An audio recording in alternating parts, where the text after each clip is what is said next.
Assalamualaikum warahmatullahi wabarakatuh. Halo semuanya, perkenalkan saya Dina Aulia, merupakan perwakilan dari kelompok 1. Nah, di video kali ini saya bersama rekan-rekan saya ingin menjelaskan materi mengenai konsep dasar evaluasi pembelajaran.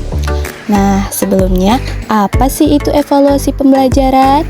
Menurut Hikmah 2009, evaluasi adalah penilaian semua kegiatan untuk menemukan indikator-indikator yang menyebabkan sukses atau gagalnya pencapaian suatu tujuan, sehingga dapat dijadikan bahan kajian berikutnya.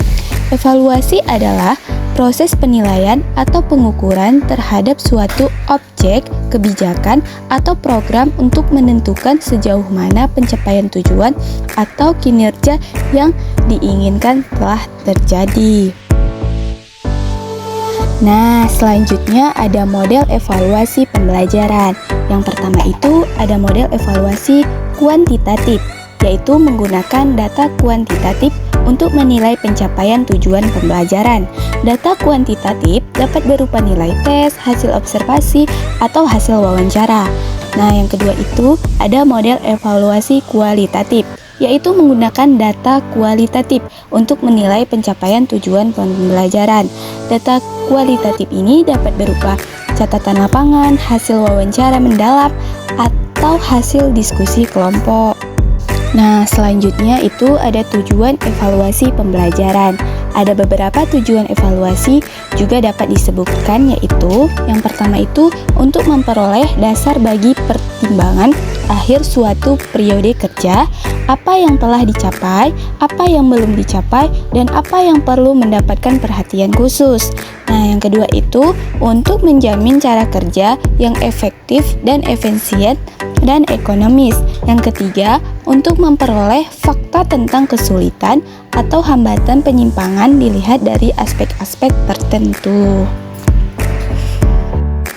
Tujuan evaluasi pembelajaran melibatkan penilaian terhadap pemahaman siswa, kemajuan dalam penguasaan materi, pengembangan keterampilan, dan efektivitas metode pengajaran untuk meningkatkan proses pembelajaran.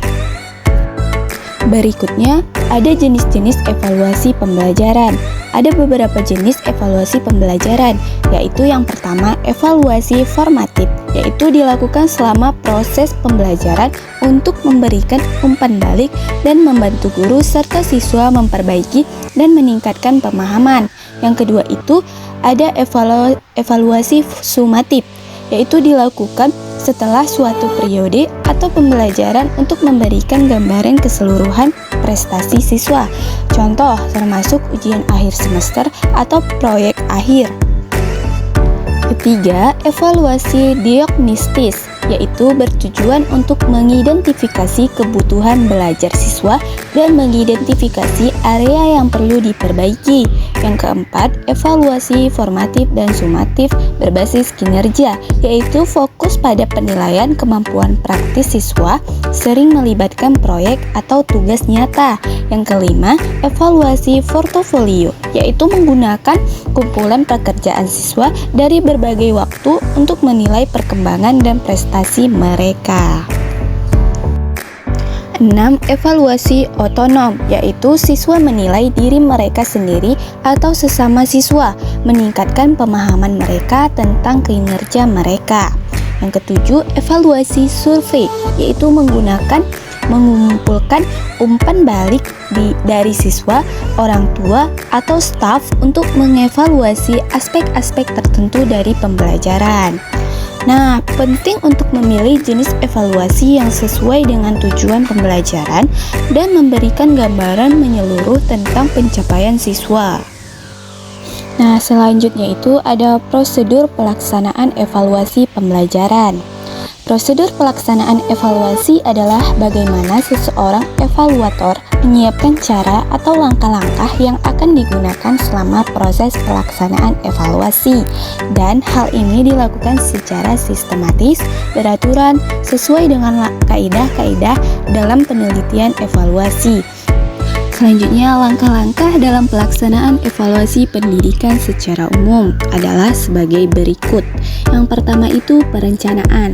Nah, itu mencakup pertanyaannya mengenai mengapa perlu evaluasi, apa saja yang hendak dievaluasi, teknik apa yang akan digunakan nanti pada evaluasi, siapa yang hendak dievaluasi, kapan waktu pelaksanaan evaluasi, dan di mana objek yang akan dievaluasi, dan seperti apa instrumen yang akan digunakan untuk evaluasi, indikator apa saja yang digunakan untuk evaluasi, dan data apa saja yang perlu ingin diteliti, yaitu mengenai perencanaan yang akan dibahas.